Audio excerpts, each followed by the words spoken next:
ਦੁਨੀਆ ਵਿੱਚ ਪਹਿਲੀ ਵਾਰ ਚੰਡੀਗੜ੍ਹ ਦੇ ਪੀਜੀ ਦੇ ਡਾਕਟਰ ਰਮਾ ਵਾਲੀਆ ਅਤੇ ਡਾਕਟਰ ਜੈ ਵੱਲੋਂ ਇੱਕ ਐਸੀ ਦਵਾਈ ਬਣਾਈ ਗਈ ਹੈ ਜੋ ਕੈਂਸਰ ਵਰਗੇ ਇੱਕ ਟਿਊਮਰ ਨੂੰ ਵੀ ਲੱਭ ਸਕਦੀ ਹੈ, ਚਾਹੇ ਜਿੰਨਾ ਛੋਟੇ ਤੋਂ ਛੋਟਾ ਟਿਊਮਰ ਹੋਵੇ। ਉਹ ਦਵਾਈ ਕਿਸ ਪ੍ਰਕਾਰ ਦੀ ਹੈ ਤੇ ਕਦੋਂ ਬਣਾਈ ਗਈ है गलबात करांगे।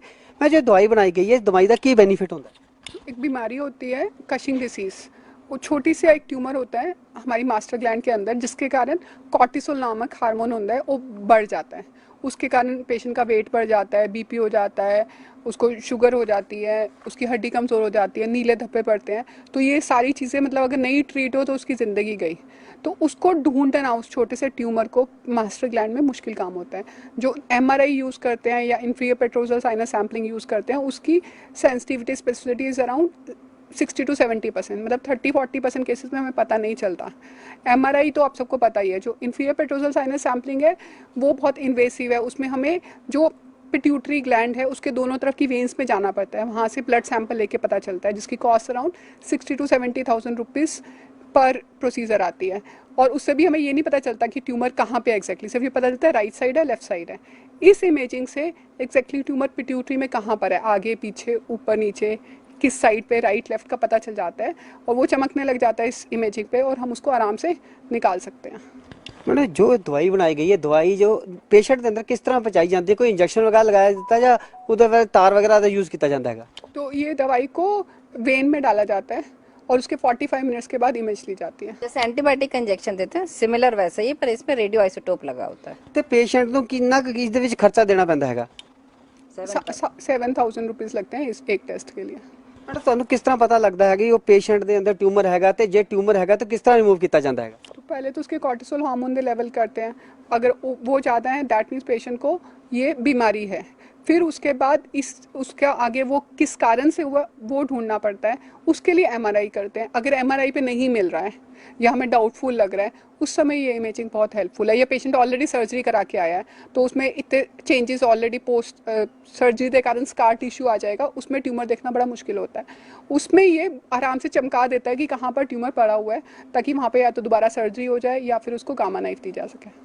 जो तुसी दवाई बनाई गई है, इंडिपेंडेंट कराया गया, ये भारत विच पहली बार ही है या दुनिया के होर भी किसी देश विच हैगी? ये दुनिया में पहली बार है और कहीं पे ये दवाई अवेलेबल नहीं है। रादर हमारे पास अमेरिका तो यूरोप तो कॉल आती है कि सानू भी ये दवाई शेयर कर लो ताकि असी भी अपने पेशेंट विच यूज़ कर सके। इंडिया में बहुत सारी जगह तो पेशेंट साढ़े कोल आंदे रहंदे हैं, लाइक दिल्ली, मुंबई, उड़ीसा, झारखंड इस टेस्ट नूं कराने लई। ਤੇ ਮੈਡਮ ਦਵਾਈ ਜਿਹੜੀ ਤੁਸੀਂ ਬਣਾਈ ਹੈਗੀ ਆ ਇਹ ਯੂਜ਼ ਕੀਤੀ ਹੈ, ਕਿੰਨੇ ਕੁ ਪੇਸ਼ੈਂਟ ਵਾਲੇ ਤੁਹਾਡੇ ਕੋਲ ਆ ਚੁੱਕੇ ਨੇ ਔਰ ਕਿੰਨੇ ਕੁ ਪੇਸ਼ੈਂਟ ਇੱਥੋਂ ਠੀਕ ਹੋ ਕੇ ਗਏ ਨੇ ਚੰਡੀਗੜ੍ਹ ਪੀਜੀਆਈ ਵਿੱਚੋਂ?